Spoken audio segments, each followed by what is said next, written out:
Hello student, स्वागत है आपका एक और नए वीडियो में। आज हम बहुत ही एक पॉपुलर क्वेश्चन डिस्कस करने वाले हैं। Discuss Othello as a typical Shakespearean tragedy highlighting its distinctive features. ये जो क्वेश्चन है वो बीए ऑनर्स में आता है और इसके साथ साथ और भी बहुत सारे एग्जाम्स में पूछा जाता है।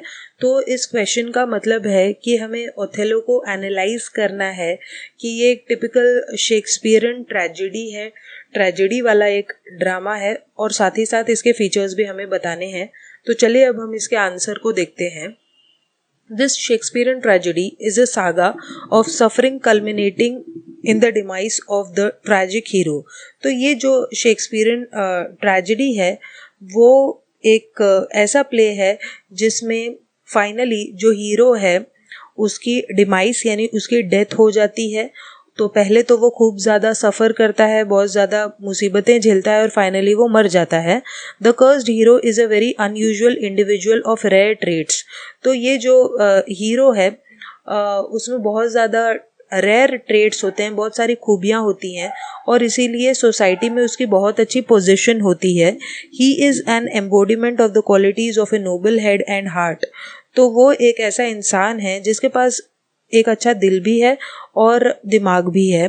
Beyond any doubt Othello is a highly gifted individual. तो एक बहुत ही हाईली गिफ्टेड इंडिविजुअल था वो और बहुत ही होशियार भी था वो। But he endures insufferable mental anguish before he meets his grave. लेकिन मरने के पहले, ग्रेव में जाना यानी कि मर जाना, मरने के पहले उसे बहुत ही ज़्यादा मेंटल एंग्विश से गुजरना पड़ा, मेंटल प्रॉब्लम से गुजरना पड़ा। The seed of his destruction is neither a divine plan nor a human curse. तो वो कैसे डिस्ट्रॉय हुआ उसके बारे में बताया जा रहा है। तो किसी भगवान की वजह से या डिविनिटी की वजह से वो नहीं उसके साथ बुरा हुआ या किसी आदमी ने उसे कर्ज नहीं दिया था। तो जो कुछ भी उसके साथ हुआ ये उसकी खुद की कमी के कारण हुआ, क्योंकि उसको शक करने की बीमारी थी। ये उसका फैटल फ्लॉ था।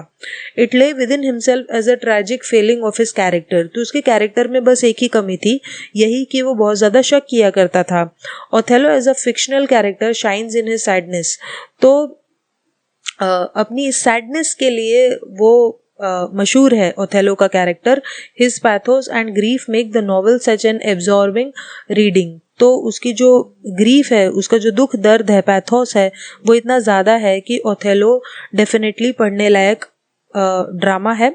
The plot begins with an external conflict but the conflict soon creeps into Othello's heart crippling him for good. तो जो प्लॉट है वो ड्रामा की शुरुआत होती है एक लड़ाई से, लेकिन जो एक्चुअल जो लड़ाई है, कॉन्फ्लिक्ट है, वो ओथेलो के दिलो दिमाग में हो रही थी। His intense suffering grows more and more excruciating as the story proceeds from the temptation scene till the end where we discover the tragic scene of Desdemona's bed. तो उसकी जो सफरिंग है वो बढ़ते जाती है, बढ़ते जाती है, फर्स्ट सीन से लेकर आखिरी सीन तक जहाँ पे डेस्डेमोना अपनी वाइफ को वो मार देता है।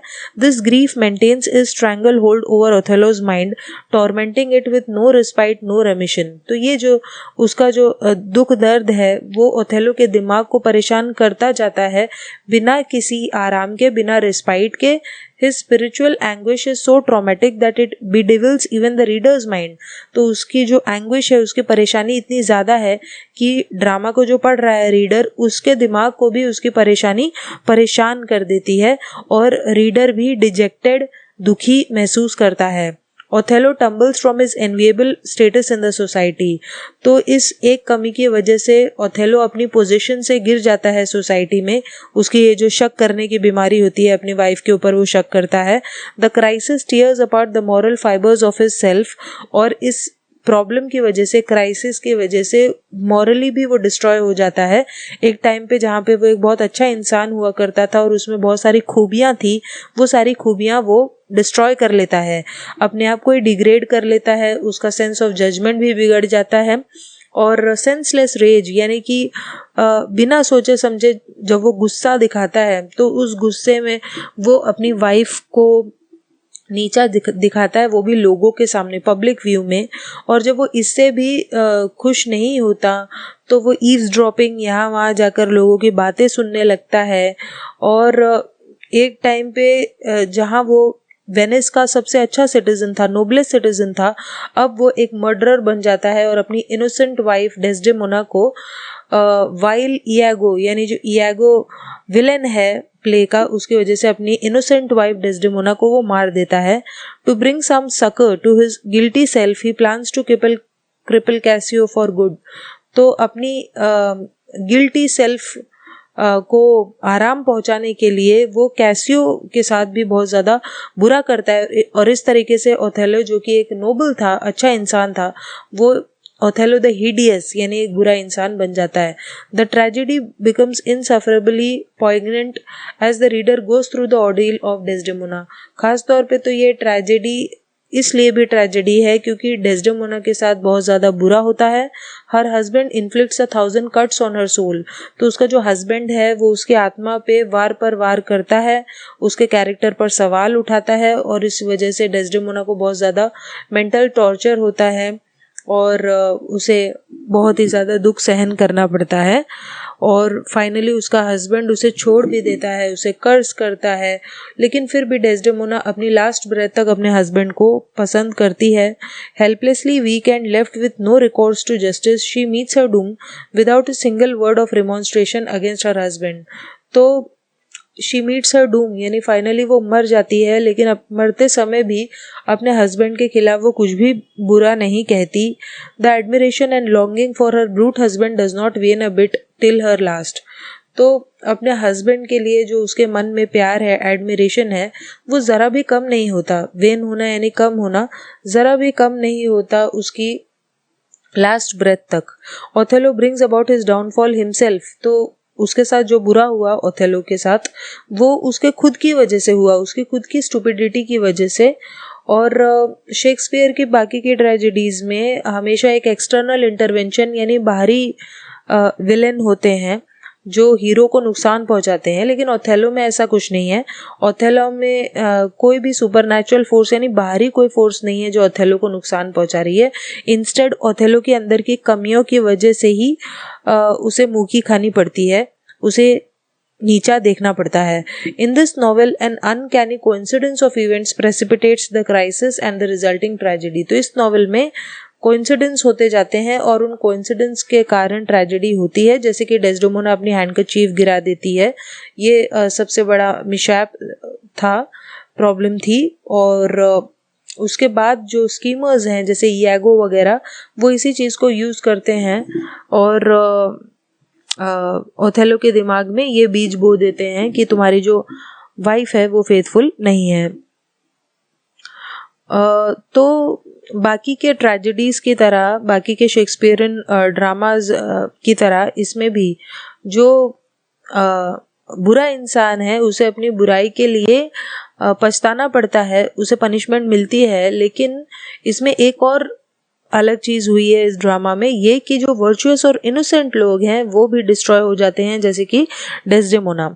The play also followed Aristotelian concept of tragedy. तो अगर हम एरिस्टोटल के पॉइंट ऑफ व्यू से देखें तो भी ये जो प्ले है वो बहुत ही बेहतरीन ट्रेजेडी है, क्योंकि एरिस्टोटल के सारे फीचर्स इसमें, एरिस्टोटेलियन ट्रेजेडी के सारे फीचर्स इसमें मौजूद हैं। जैसे कि Aristotle's concept of tragedy is the imitation which is of the admirable rank where the hero belonging to the upper rank और the noble rank has to fall down, creating a striking effect of pity and fear among the audience and readers.